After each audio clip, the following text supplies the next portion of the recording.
Ahojte, drahí moji. Ideme si vyťahnuť odkaz kartičiek, čo nám chcú na nasledujúci deň povedať.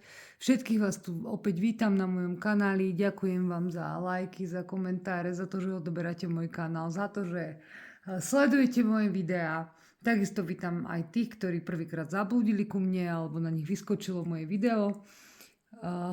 Nie je označené datumom, pretože je vaše vtedy, keď na vás vyskočí, keď si vás nájde a keď vám to má čo povedať. Takže ideme sa pozrieť, čo nám chcú povedať tarotové kartičky tentokrát.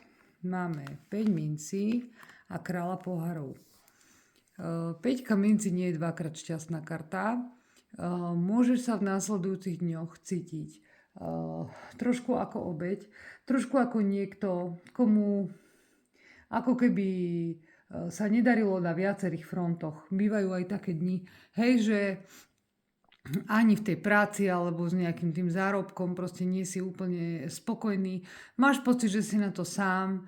Taký nešťastný zemepán, ja to volám. Hej, to je taká tá energia, že trošičku sklzávaš niekedy až do role obete, čo je fajn aj sám k sebe byť citlivý a polutovať sa niekedy. Niekedy ti to pomôže, len máš vedieť, že nemáš dlho ostávať v tomto leveli, pretože král pohárov ti vraví, že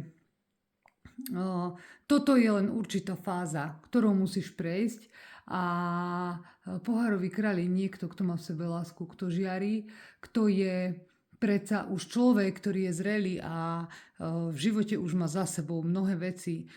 Pohárový kráľ oproti 5 minci je obrovský.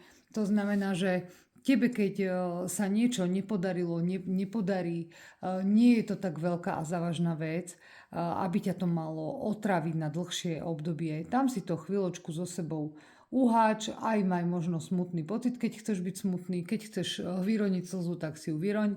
Dopraj si to, len neustávaj v tomto veľmi dlho, pretože ty máš potenciál na o mnoho väčšie veci a ako hovorím, už si v živote zvládla veľa takýchto situácií a predsa nemôžeš sa zacykliť v nejakom jednom niečom, čo nevyšlo presne ako si chcela. Máš obrovský potenciál a si človek, ktorý žiari láskou, úprimnosťou, pokojom, kľudom a to pramení z tvojich skúseností. Stal si sa takým človekom. Takže ja si myslím, že toto, čo ti hovorím, možno aj sama už vieš a ak príde nejaký zádrhel, tak si chvíľočku tam pohoviem, ale viem, že to nedefinuje môj život a to, kam smerujem. Takže to je môj odkaz pre teba a prajem ti krásny deň.